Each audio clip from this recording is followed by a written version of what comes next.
Estamos conversando acerca de cómo amar, cómo vivir y cómo proclamar el Evangelio en nuestros días. Reconociendo, ¿verdad?, de que en nuestros días, en muchos círculos, es un reto, es un desafío constante el poder abrir la boca para hablar de algo que muchas personas consideran obsoleto, como es la palabra de Dios y su Evangelio. Y para esto nosotros tenemos el honor y el privilegio de contar con unos amigos y unos hermanos que vienen de diferentes lugares y que vamos a conversar un poco acerca de ese tema. Y entonces ellos están aquí. Primero es Joel Agüero. Ahí parece que Joel regaló algunas taquillas en su iglesia para que lo apoyaran y vinieran.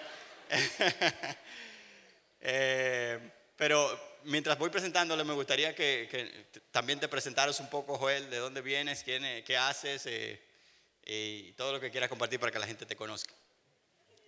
Antes que nada, muy buenos días. Creo que ¿está prendido? Sí. Ok. Sí. Buenos días a todos, jóvenes, Señor les bendiga.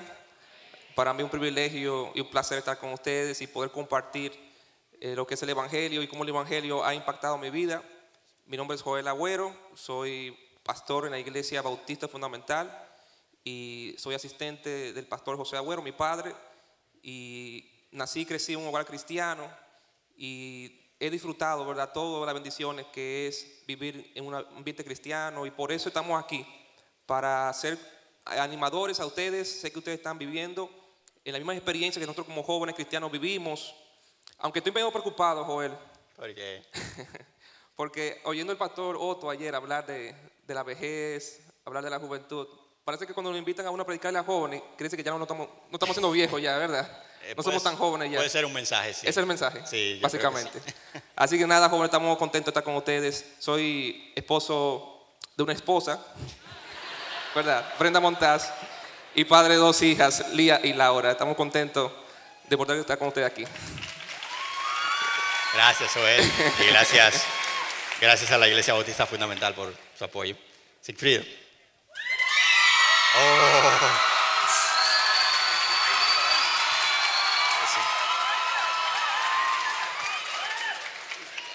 Yo reconocí un par de voces. Creo que, no veo, pero creo que Carla. No. Ok, mi nombre es Sigfrido Guillén, soy pastor en IBCJ, Iglesia Bíblica del Señor Jesucristo. Soy uno de los 10 pastores de Iglesia Bíblica del Señor Jesucristo. He estado vinculado a la educación cristiana hace 14 años, trabajando con jóvenes, enseñando Biblia. Y desde hace como 8 años he estado trabajando con los jóvenes de la iglesia. Estoy casado con una esposa diferente. Diferente. Gracias a Dios, sí. Muy importante. Y tengo 2 hijos también, Mía y Marco. Ok, bienvenido, hermano. Y soy el... ¿Cómo? Siempre se me olvida cómo se llama. Yo estoy casado con la hija de Sujel Michelén. Ahí. Porque así es como siempre usualmente me reconocen más que por mi nombre. El único que me ha amado de verdad es Juanjo. Juan José no tenía ni idea de quién yo era y él así me quería te amó. así. Ok. Bueno, has tenido un gran reto, hermano. Mi nombre es Narciso Nadal. Yo soy... Y yo no regalé taquilla. Tú no regalaste taquilla, ok. Narciso Nadal, de la Iglesia de Convertidos a Cristo. Soy uno de 3 pastores en esa iglesia. Estoy casado con la mujer más hermosa de la tierra. No, ya está ocupada. ¿Está ocupada? Sí. Okay. Aduey se llama mi esposa y tengo 2 hijos, Liz Marie y Benjamín. Estamos sirviendo allá por la gracia de Dios como familia. Amén. Gracias hermanos, de verdad, por estar aquí, por el apoyo no solo de ustedes, porque sabemos que también sus jóvenes están aquí y los demás pastores nos han apoyado en este evento. Por si acaso, yo soy Joel Peña, pastor de la IBI. ¿Hay alguien de la IBI aquí? Ya, me iba a ir ya. Es un honor estar aquí y vamos a comenzar nuestra conversación. Como hablaba al inicio,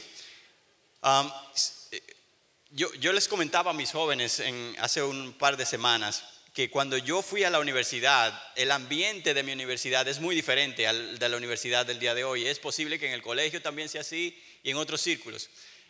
Hace un año y medio me invitaron a una universidad a compartir en una reunión allí. Y el ambiente y todo lo que se veía y se compartía, incluso en medio de esa reunión, que era una reunión para debatir algo de la Biblia, fue bien agresivo. Y entiendo que en el día de hoy los jóvenes que están aquí, incluso los que nos están oyendo, están en un ambiente también de reto constante para siquiera hablar o siquiera vivir y tomar decisiones conforme al Evangelio, porque siempre están siendo juzgados o criticados o algunas veces avergonzados. Pero en ese sentido tenemos que ir, creo, al corazón o aquello que nos puede motivar para vivir el Evangelio y compartirlo, y es ¿qué es ese mensaje o qué contiene ese mensaje?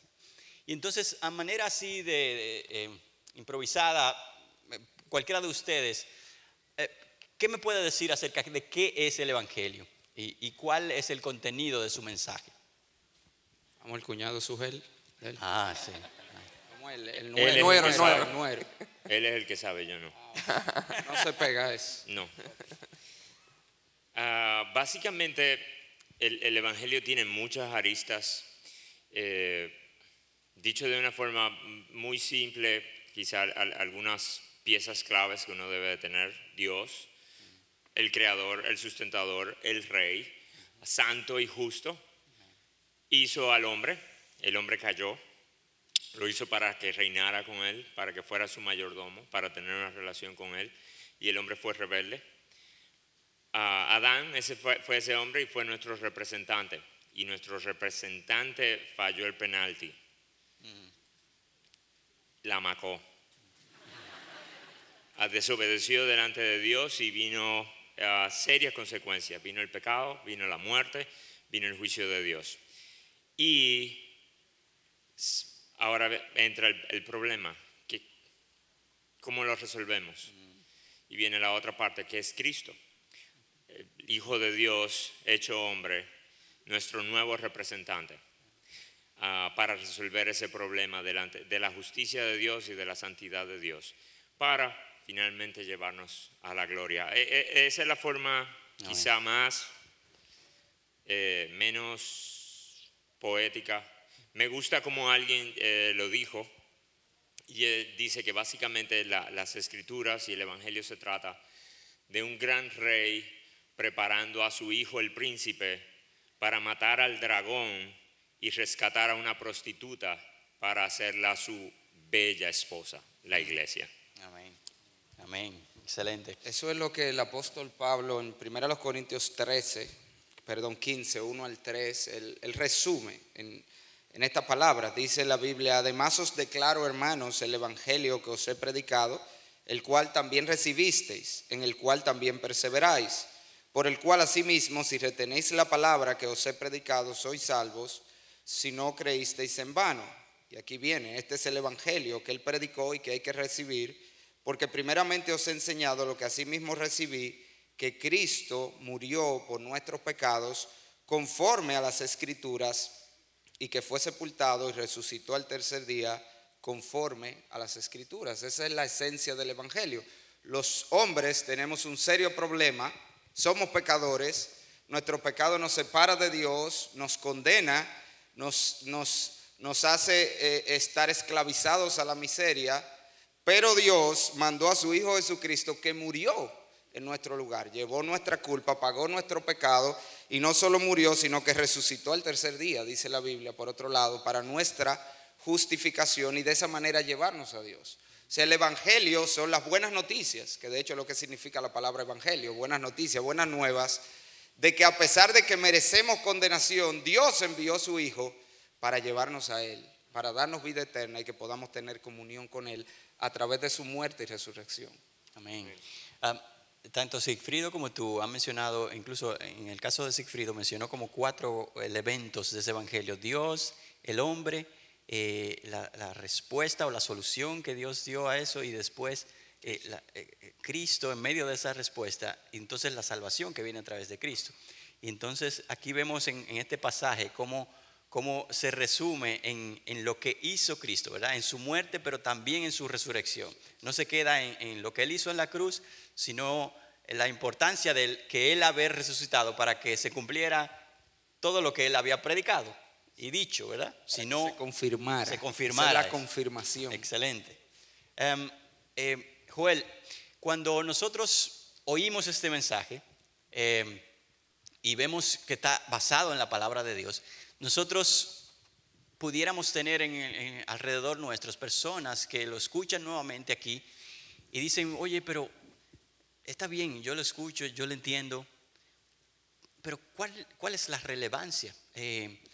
Si hay una persona tal vez que yo conozco que no se siente así como pecador, ni perdido, ni rota su relación con Dios, ¿cómo yo le hago saber de que este mensaje realmente es importante aún en la situación en que se encuentra? Claro, hoy día vemos personas que tienen distintas creencias y muchas veces hablamos mucho de tolerancia con todas las creencias. Y quiero decirle a los jóvenes de que aunque muchas veces el mundo es intolerante con el evangelio, el cristianismo, usted tiene su fe, usted ha escogido un camino. Y yo creo que es básicamente decirle a ellos, tú estás seguro que lo que tú crees te garantiza, ¿verdad?, una vida plena aquí en la tierra y también seguridad eterna. O sea, yo te presento una opción. Hay muchas opciones hoy día que la gente tiene, pero el evangelio es una opción, aunque sabemos que es la opción. Pero no tengas miedo en presentar a la gente el evangelio como una opción, no solamente una opción que te garantiza vida eterna en el cielo, sino una mejor vida aquí en la tierra. Y hoy día vivimos en una época, Joel y los demás, de que hay mucha apertura al evangelio más que antes en nuestro país. Porque me he encontrado en la universidad, recientemente acabé una carrera universitaria aquí, después de estudiar teología. Y en la universidad yo le enseño a mis jóvenes, cuando tú llegas, da tratados, di que tú eres cristiano del primer día para que la gente pueda saber que tú eres cristiano y tú puedas dar testimonio. Y siempre lo hice, pero una clase no lo hice. Y al final, ya en la última clase, como 10 personas dijeron de muchas maneras que eran cristianos, que eran evangélicos. Y yo, wow. Y yo nunca supe que eran evangélicos, pero lo eran. O sea, hay mucha más apertura. No creas que, wow, somos bichos raros porque creemos en Cristo y en el evangelio. No. Hay mucha gente hoy día que está abierta al evangelio, pero hace falta que usted y yo creamos en el poder del evangelio. Amén. Amén. Y yo añadiría que independientemente de que la gente esté abierta o no, nosotros debemos hacerlo no solo por un asunto de deber, sino porque no hay otra manera del hombre ser salvo. Es tan sencillo como eso. O sea, no predicar el evangelio es simplemente entregar a la gente a la condenación, dejarlo, bueno, que siga su camino de perdición, porque la Biblia dice que el evangelio es el poder de Dios para salvación. Y ciertamente hay rechazo, pero habrán algunos que por la obra de Dios, del Espíritu Santo, lo recibirán. Esa es la garantía que tenemos. La palabra de Dios no va a volver vacía, el Señor va a hacer su obra. Entonces, si no hay otro medio de salvación, pues no podemos callarnos, ese es el punto. No hay más caminos, no hay otras maneras. Es el evangelio, la manera como el Señor ha destinado y ha propuesto que los hombres sean salvos. Así que tenemos que predicar el evangelio para que la gente sea salva. Porque eso de hecho es la esencia de lo que Pablo dice en Romanos 1. No me avergüenzo del evangelio. ¿Por qué? Porque el poder de Dios para salvación. Porque yo tengo que avergonzarme de algo que es el mayor bien que pueda recibir una persona. Es como que yo ahora mismo encuentre la cura definitiva del SIDA, pero me da pena compartirla. Pero hay gente muriendo que puede salvarse a través de esa cura. O sea, tú tienes la cura de algo más grande que el SIDA. Tú tienes la cura del pecado, de la condenación eterna, que es Cristo Jesús y el mensaje del evangelio. Así que vamos a compartirla. Okay, yo sé que ese es un mensaje único. Único en su clase. Único en su Hay clase. otro como él. Y lo que siento cuando hablan ambos es que también es como exclusivista. Y a veces la expresión exclusivista es negativa o se usa como negativa. Claro. porque nos dicen, o sea, ustedes son los únicos. Y ante esa condición o esa explicación de decir, pero ven acá, yo me siento bien aquí, yo puedo creer en otro tipo de mensaje o en otro tipo de libros. ¿Por qué no puede ser a través de esa vía también? Claro, entonces uno le dice, no, nosotros no somos los únicos. Cristo es el único. Okay. Pues eso es lo que Dios ha declarado. Cristo es el camino, Él es el único Salvador. Él es el único justo, el único sin pecado, el único pago aceptado por el Padre por los pecados de los hombres. Y la prueba de ello es la resurrección. Porque de hecho, por ahí hay muchos salvadores, ¿verdad? Tenemos Mahoma, tenemos Buda, tenemos todos los demás, pero ninguno de ellos resucitó de los muertos al tercer día, que por eso es que la resurrección es la piedra angular de apoyo del evangelio. Mahoma, la profecía más grande que dijo era que volvería a la Meca. Tremenda profecía. Cristo dijo, destruyan este cuerpo y en 3 días lo levantaré, y así lo hizo. Confirmando con eso que todo lo que él había dicho de que él era el único camino, la verdad y la vida, el único Salvador, era cierto. Porque él hizo lo que nadie podía hacer, resucitó al tercer día. Amén, así es. Y lo que él dice es sumamente importante, de basar nuestro mensaje en la resurrección, porque eso es histórico. Cuando nosotros comenzamos a hablar con las personas y le proponemos el cristianismo como una opción para dar esperanza o una opción para traer propósito y significado a la vida, realmente no estamos ofreciendo nada diferente a los demás. Cualquiera puede encontrar propósito y significado y esperanza relativa en cualquiera de esas creencias. El punto no es qué te da significado, qué te da propósito, el punto es qué es la verdad. Amén. Y la verdad es exclusivista siempre. Lo que es verdad o es de una forma o es de otra. Pero nosotros vivimos en una época en la que la verdad, la historia no son muy respetadas, y más bien lo que uno se encuentra es, si eso te funciona a ti, está bien, a mí me funciona otra cosa. Hasta que nosotros lo enfrentemos con la verdad. Aquí no estamos hablando de si te funciona o no te funciona, es un hecho. Jesús murió, Jesús resucitó, Jesús está vivo y Jesús regresa. Amén, amén. Hay un texto que me gustaría mencionar, porque yo creo que es parte de la motivación también que debemos tener. Yo recuerdo, yo joven, yo salía hace mucho tiempo. Hace unos cuantos años. ¿Qué pasa? Mira, también afeité para verme.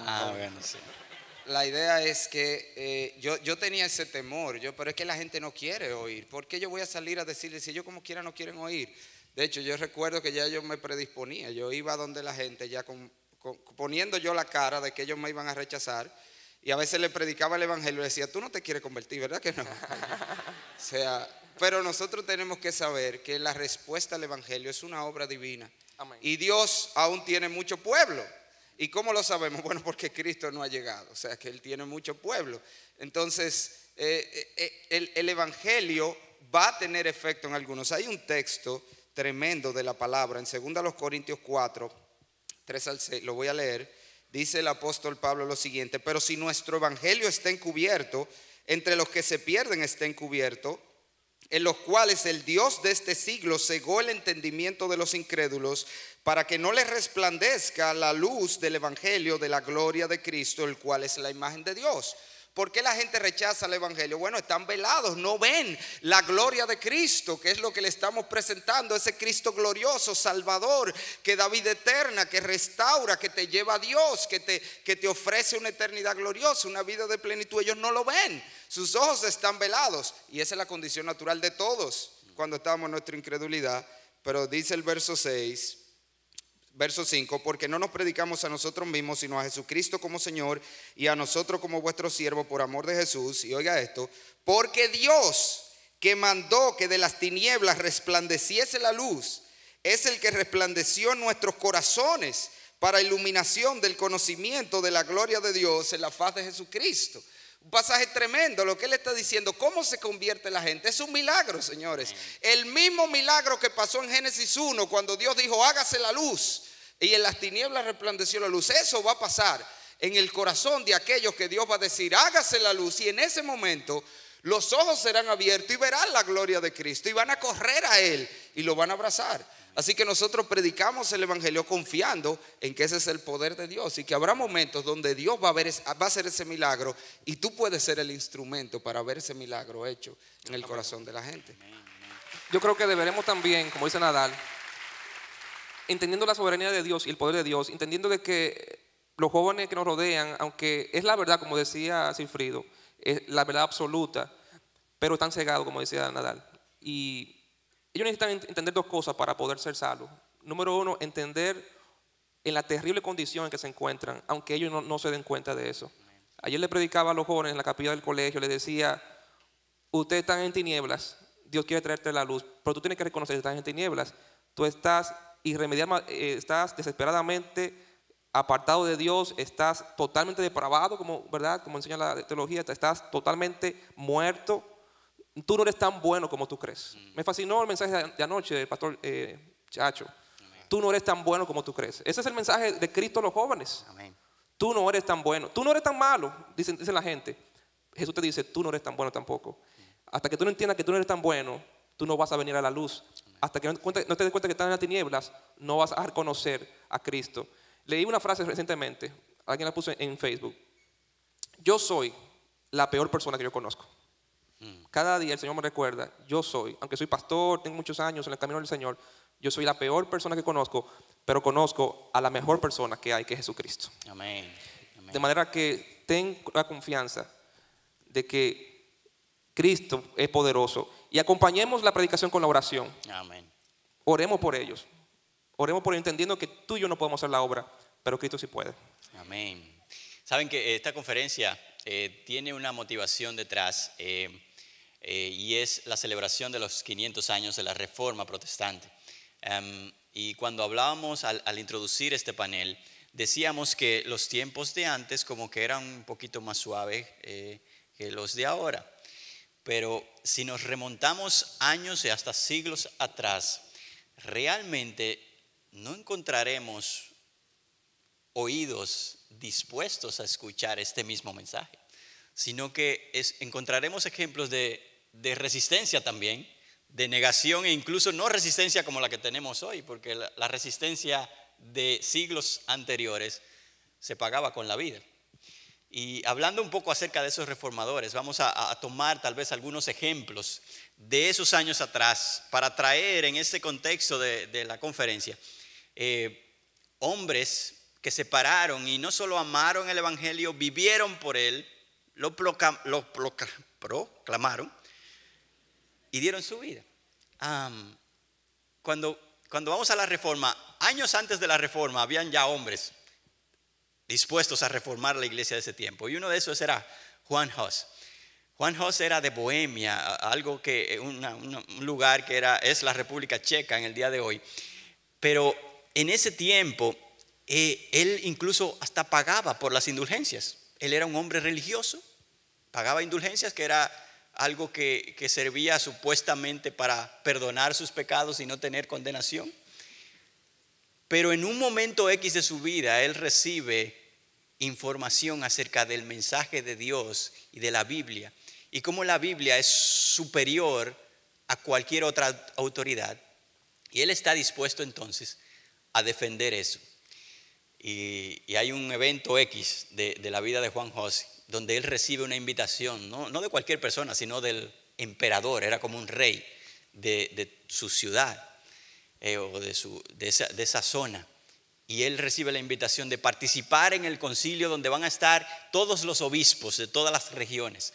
Y él ve esto como una excelente oportunidad para confrontar las costumbres de la iglesia de ese tiempo y entonces volver a estas personas a la palabra de Dios y al evangelio.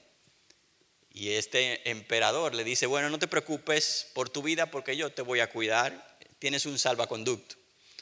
Y él va con ese ímpetu hacia allá. Pero incluso antes de que llegue el concilio, el mismo papa que estaba en esa zona, porque en ese tiempo hasta tres papas habían, lo toma y lo encarcela y le dice, arrepiéntete, como quien dice, vuélvete atrás de todo lo que tú retráctate de todo lo que tú estás enseñando. Y él dice, bueno, no puedo, porque todo, si tú me dices que no está en la palabra, y voy a utilizar aquí una frase que él utilizó en ese momento, y después en el juicio, cuando él está ya frente al concilio, dice así: por tanto, el Papa, hablando en el contexto que él estaba hablando, el Papa no es la cabeza, ni los cardenales son el cuerpo completo de la Santa Iglesia Universal. Solo Cristo es la cabeza y sus elegidos son el cuerpo, y cada uno es un miembro de ese cuerpo. Él defendió ahí algo que es importante, y es Cristo único, que es la cabeza de la iglesia. Cristo es todo, solo Cristo. Y durante el juicio, él recibe una sentencia, y es, primero le raspan la cabeza, después le ponen un gorro con demonios dibujados, y ya cuando él va a enfrentar la hoguera, él habla a todos estos que están allí y dice: yo apelo a Jesucristo, el único juez, que es todopoderoso y completamente justo. En sus manos pongo mi causa, ya que él juzgará a cada uno, no sobre la base de testigos falsos y concilios cerrados, sino con la verdad y justicia. Había algo en este hombre que no le dejaba negar ni callar la boca, sino que él creía en lo que la palabra decía, y por tanto, estuviera presente emperador, papa o lo que sea, él defendía esto. Pero la realidad es que este no fue ni siquiera el primer hombre que estaba deseoso de que la iglesia se reformara, sino que él fue influenciado por otro que vino antes, que era Juan Wycliffe, y él también enseñaba muchas cosas al respecto. Claro, Juan Wycliffe, estudiando, ¿verdad?, sobre su vida, lo que más me impactó fue que él es llamado la estrella de la mañana de la Reforma, porque él fue el primero realmente de esa generación que comenzó a encender la llama, y él se movía mucho en Oxford. Él era maestro en Oxford, y ahí él hizo muchas redes de relaciones con personas y impactó a muchos jóvenes y muchas personas que a su vez expandieron ese mensaje de que la palabra de Dios es la sola escritura, la única autoridad por encima de la tradición, por encima de cualquier cosa, y cómo su vida impactó aún más allá de las fronteras de Inglaterra, ¿verdad? De hecho, Juan Hus fue impactado años después, predicación por su doctrina. 120 años después, William Tyndale también en Oxford fue impactado por las enseñanzas de este hombre, Juan Wycliffe. Y hoy día tenemos una gran ventaja también, que tenemos el internet, tenemos las redes sociales. Y estaba meditando de que Cristo nos llamó a ser pescadores de hombres, ¿verdad? Él nos ha invitado a pescar a las almas de los hombres. Y eso es una causa que vale la pena uno dar su vida. ¿Cómo se llama la conferencia que estamos aquí? Jóvenes por su causa, no nuestra causa. Y es emocionante poder abrazar una causa que es superior a nosotros mismos, superior a cualquier sueño que podamos tener, superior a cualquier cosa que este mundo ofrece. La causa de Cristo es superior. Así que yo te animo, joven, que tú, como estos reformadores, abraces la causa de Cristo y use las redes sociales para expandir el evangelio de Cristo y expandir el mensaje de salvación. Tenemos las redes sociales para pescar las almas de los hombres, no para pescar ballenas azules o cualquier otro pez que haya por ahí, no. Para pescar las almas para Cristo. Amén, amén. Bien, siguiendo en esa línea de los reformadores, ustedes han hablado de lo que se conoce como la prerreforma. Esos fueron los primeros vientos de reforma que soplaron, pero hubo un hombre que, si podemos decirlo así, fue la vela que el Señor levantó para que el barco de la reforma tomara esos vientos que ya soplaban y arrancara, que fue Martín Lutero. Martín Lutero quizás es el más famoso de los reformadores o del comienzo de la reforma por esto mismo. De hecho, celebramos el Día de la Reforma por algo que hizo Martín Lutero, a partir de algo que mencionaré en unos minutos. Pero la historia de Lutero es muy interesante porque él era hijo de un minero y su papá, queriendo que su familia se superara, se esfuerza mucho para mandarlo a estudiar leyes, a ser abogado. Pero mientras él venía en un momento de la universidad, se topó con una tormenta eléctrica y cayó un rayo bien cerca de él, y él, asustado, clamó a Santa Ana, que era la patrona de los mineros, la que él seguramente había crecido viendo en su casa, que se adoraba, Y él le dijo, si tú me salvas, yo me voy a convertir en monje. Y él no murió esa noche, así que él, siendo fiel a la promesa que le hizo a Santa Ana, entra a un monasterio y allá en Alemania, de donde él era, de donde estaba.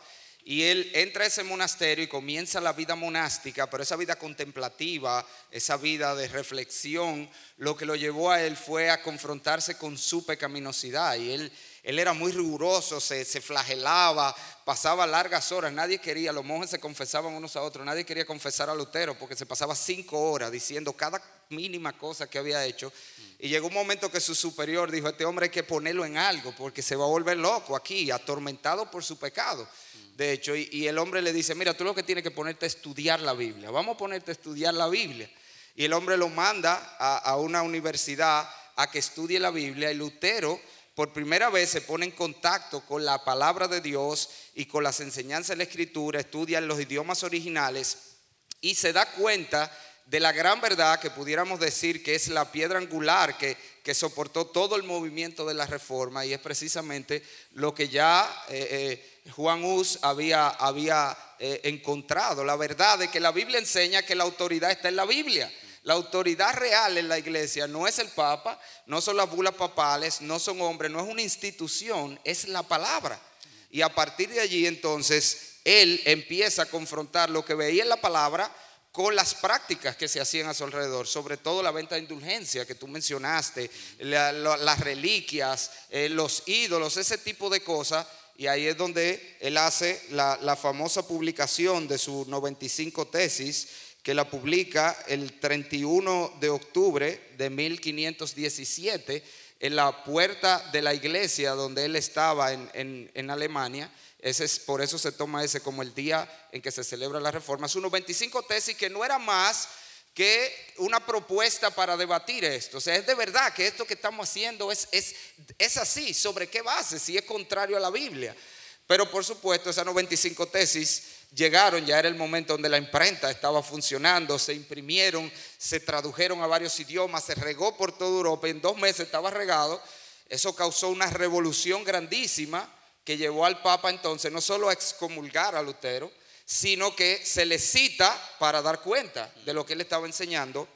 Y eso es lo que se conoce como la dieta de Worms, donde él es llamado a retractarse también, y se le presentan todos sus escritos en una mesa y le dice, tú te vas a retractar de esto. La idea era que si él no lo hacía, le iban a quitar la vida, a pesar de que había una supuesta promesa de que lo iban a dejar ir. Ya con Juan Hus se había visto que le hicieron la promesa y de hecho y lo mataron como quiera, diciéndole que al hereje no hay que cumplirle promesa. Eso le dijeron.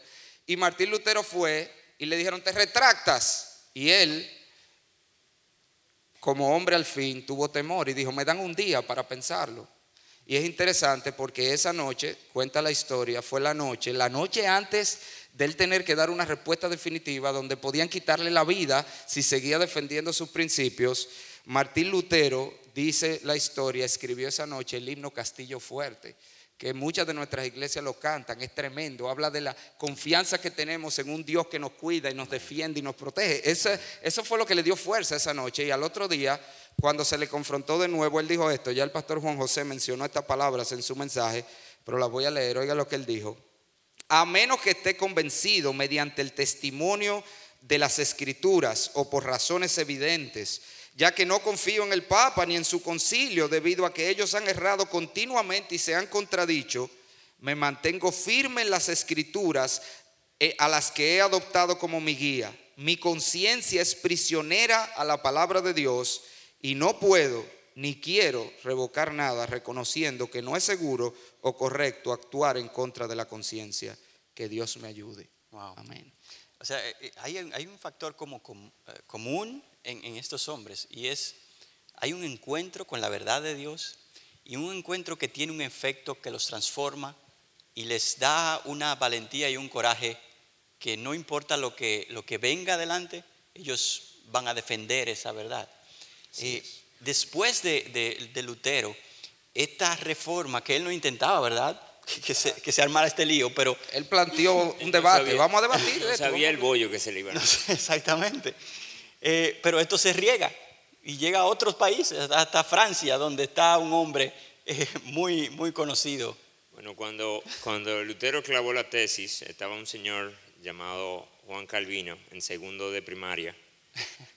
No era un hombre todavía, no era adulto, era un jovencito de 8 años. Pasaron los años luego y él de alguna manera comenzó a escuchar la influencia del protestantismo. Su conversión no está del todo clara cómo la recibe, pero él se convierte a los 24 años y a los 24 años inmediatamente él comienza a estudiar las escrituras y a los 25 años él tiene preparada ya una buena parte de una teología sistemática, por así decirlo. ¿A qué edad? Que él 25, con un año de convertido. Comenzó a tomar todas estas ideas que él había oído de la Reforma Protestante y hacerla un sistema.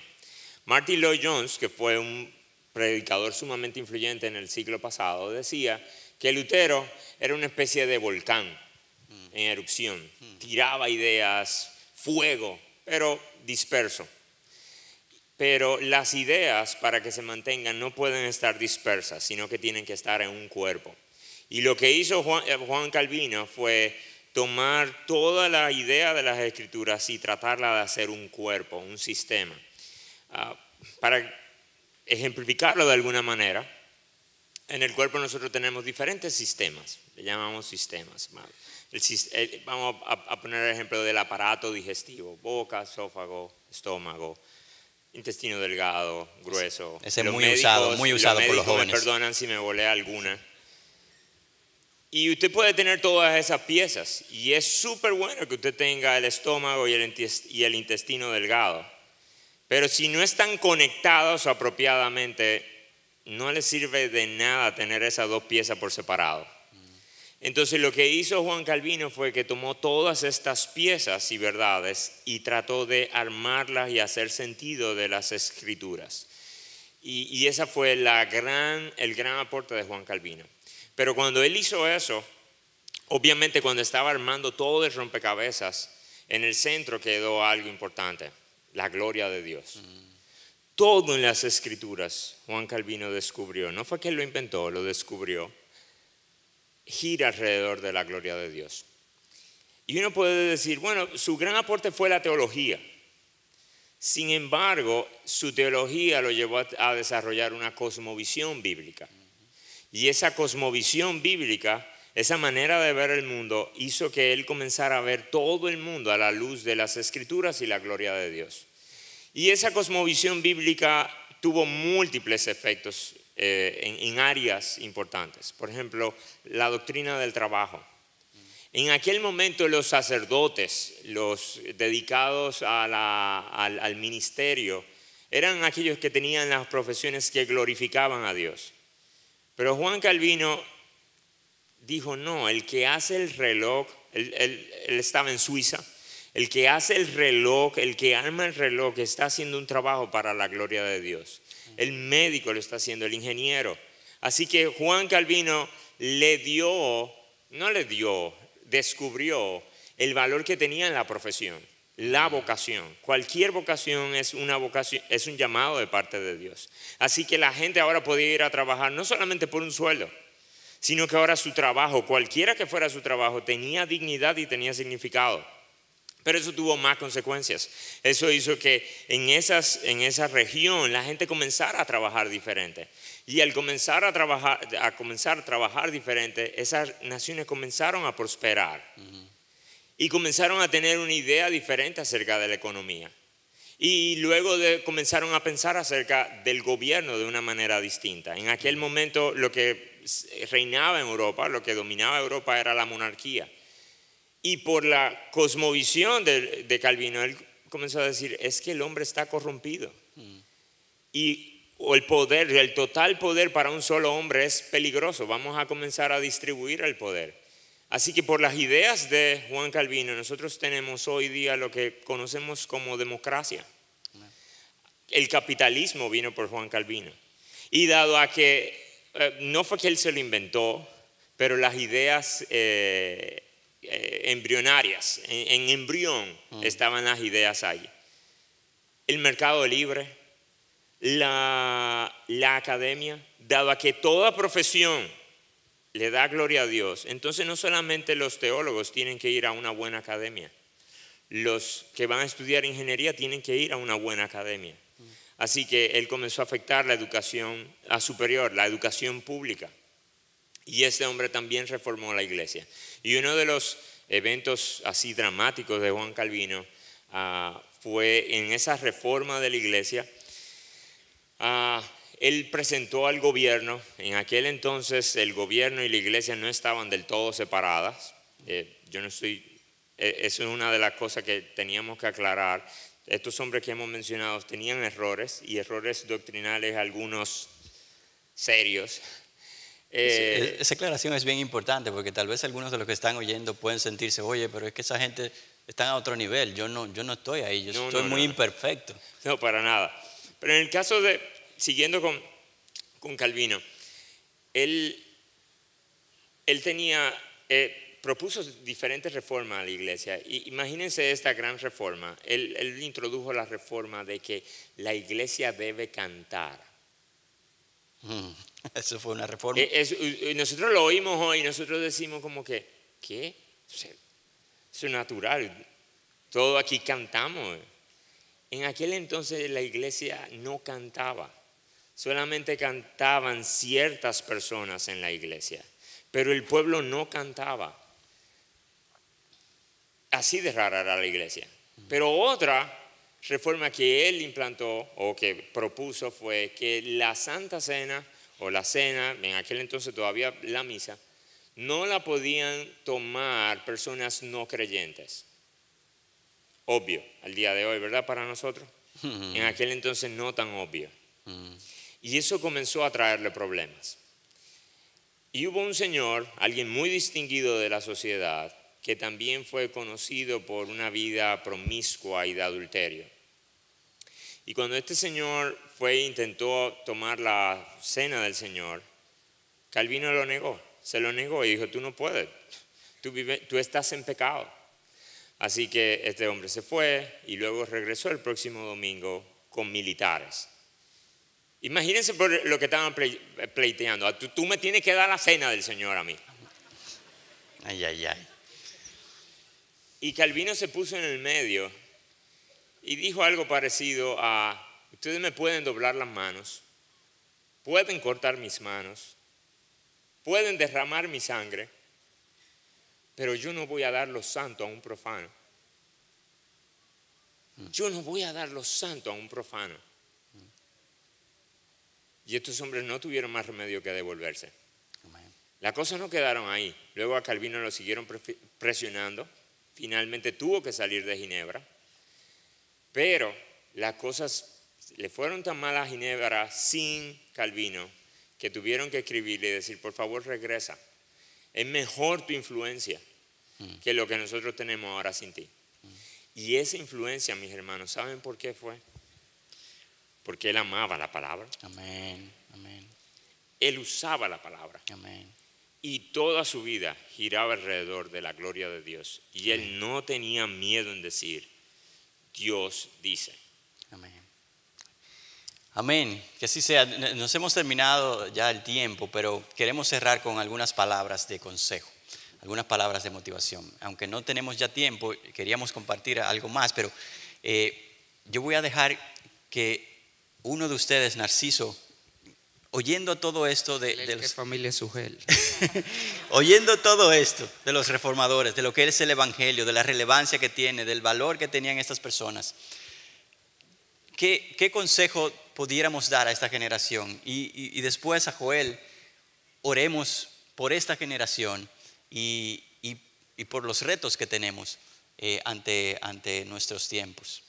Bueno, yo creo que de todo lo que hemos hablado aquí ya hemos visto motivaciones suficientes. Vimos el poder que tiene el evangelio, vimos cómo efectivamente Dios lo va a usar en diversas circunstancias. Vimos hombres que no tuvieron temor a defender la verdad. Algunos dieron su vida, otros el Señor lo preservó, pero todos dieron gloria a Dios al defender la verdad y compartir la verdad. Yo quiero terminar con una nota de advertencia. Ya vimos motivación, Yo quiero hacer advertencia. Oye esta palabra, joven, que el Señor mismo dice, Marcos 8, 34 al 38. Y lo que quiero dejarte con esto es, avergonzarte de compartir tu fe no es solo una falta menor, es letal, letal para tu alma. Oye lo que dice el Señor. Y llamando a la gente y a sus discípulos les dijo, si alguno quiere venir en pos de mí, niéguese a sí mismo y tome su cruz, esté dispuesto hasta morir, esa es la idea, la cruz, la silla eléctrica, la guillotina, la inyección letal, tome su cruz y sígame. Porque todo el que quiera salvar su vida la perderá, y todo el que pierda su vida por causa de mí y del evangelio la salvará. Porque ¿qué aprovechará el hombre si ganare todo el mundo y perdiere su alma? ¿O qué recompensa dará el hombre por su alma? Y oye esto, porque el que se avergonzare de mí y de mis palabras, del evangelio, en esta generación adúltera y pecadora, el Hijo del Hombre se avergonzará también de él. Así que ahí tenemos motivaciones suficientes, pero también tenemos advertencias. El Señor dice, el que se avergüenza de mi evangelio, yo también me avergonzaré de él. Amén. Oremos, Joel. Vamos a orar, jóvenes. Padre Celestial, Padre bueno, gracias, Señor, por este espacio, Señor, que tú en tu soberanía, en tu gracia, Señor, has preparado para reunir a este grupo de jóvenes diversos, de distintas iglesias, distintos estratos sociales, pero todos con una fe común en Jesucristo, Señor.